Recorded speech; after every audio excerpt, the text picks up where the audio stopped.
Wir sind hier gerade im Backstage-Bereich von den Docs und neben mir steht DD von Overkill, die nachher hier spielen. Kurzes Interview, haben noch wenig Zeit. DD, it's now 2 years or 3 years, I think, that you played last time with Overkill in Hamburg. I think 2 shows also were cancelled. So many people thought, what's up with Overkill, that you have to cancel shows after the White Fucking Album and the live album? Well, the live album, we had the tour booked and we wanted to come over and do that, but the record company wanted us to wait and just come over here and do this tour. Yeah. And so it was, we had new members in the band, everybody had to rehearse, so we said, okay, let's just cancel that and just come over and do this tour. Yeah. On WFO, we had planned on coming to the docks, but something had happened, I forget what it was. Yeah. I forget what it was the last time we were at the docks, but we had to cancel for... Maybe it was trouble with your old label, your old record label. And it's possible, or the promoter might not have had enough time, or the production, or something. I just remember, we were excited to come to him, but it didn't work out. Yeah, I have the feeling that the band is now well promoted, that there's more there are more interviews and you're being more pushed. Oh yeah, well, we were on East-West before, and they didn't really care about us too much. You know, it was like this. But now that we're on Adel, they really spent the time to make sure that we're promoted right, that the record came out right, that the tour was in all the magazines, that the posters were up. You know, they did that, so they're doing a really good job for us. Way better than East-West for us. Yeah, that's good to hear. And you have a new lineup there, 2 new guitar players who are known in the underground scene. Sebastian Marino played an Anvil with the album Worth the Wait, and Joe Como, is it right? Right. Spoken out, played in Leech Lord. Yes, many years ago. The funniest thing, he was a singer in Leech Lord. Yeah.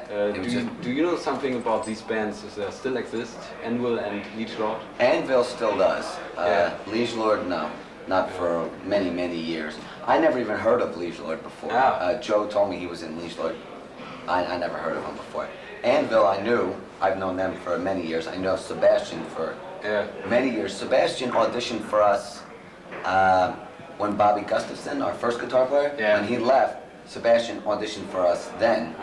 And but at the time, Sebastian plays a lot like Rob Canavino, our last guitar player. He was already in the band, so we thought it would be too much of the same, 2 guitar players who played the same.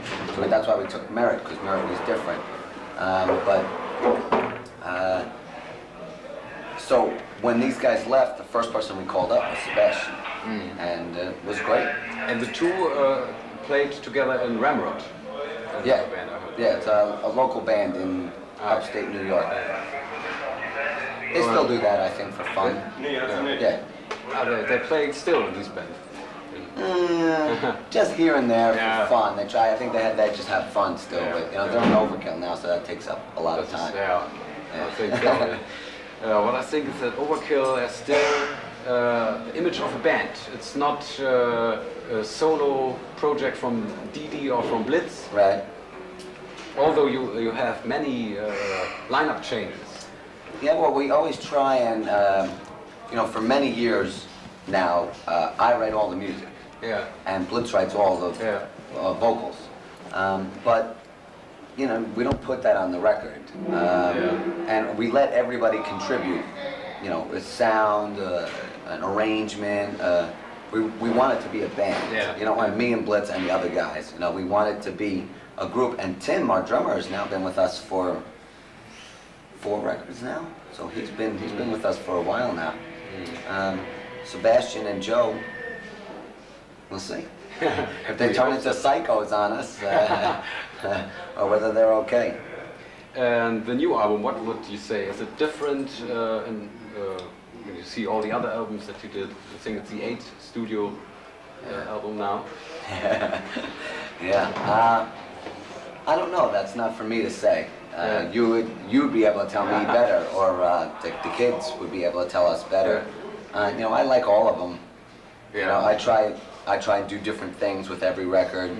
Try different things. Sometimes it works, sometimes it doesn't work. I know, but you keep trying. But you would be able to tell me better than I. Does it still sound like an Overkill record? Yeah, of course. I think so. It sounds more than I Hear Black, I think, as an example. Yeah, I didn't love I Hear Black.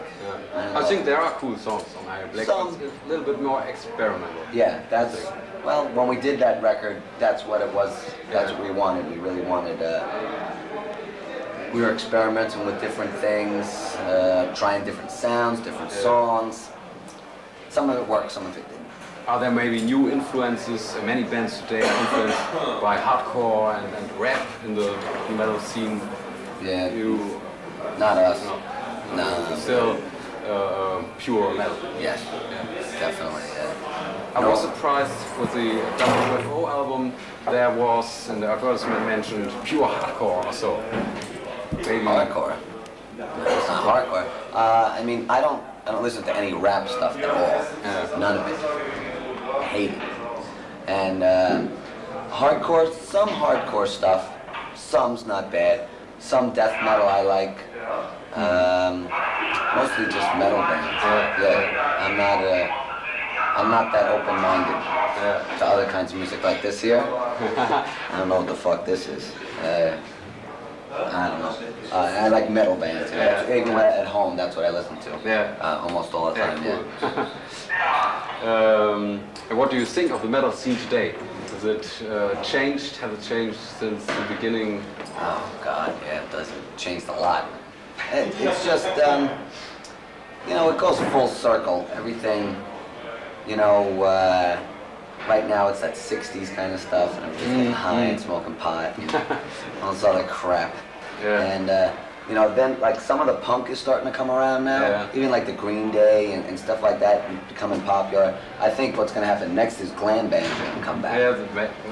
That's what I think. Marilyn Manson and big shows, and then eventually they'll get back to metal again. And you'll see regular metalheads and the whole thing. It'll just keep going, keep going.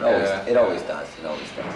And in America, I heard that there are only a few people left who are into metal, or a few radio stations and yeah, not like the old days. Not like the old days. No, not for anybody. But I mean, that's okay. There's still enough.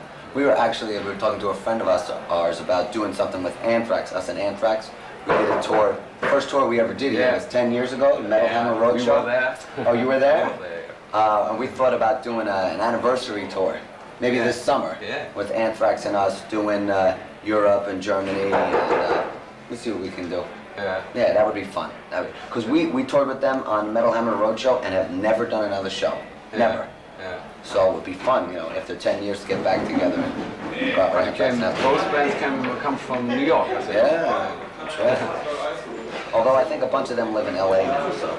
Now that we're talking about this tour, I think this was the only time that you put a live video out, a home video. I think this Metal Hammer Roadshow was the only video live thing from Overkill. Yeah, I think so. We were going to do one last year with the double live record and the album, the release. There was going to be a video for that as well. But for whatever reasons, it just didn't wind up happening. So we're going to try and do one again this summer.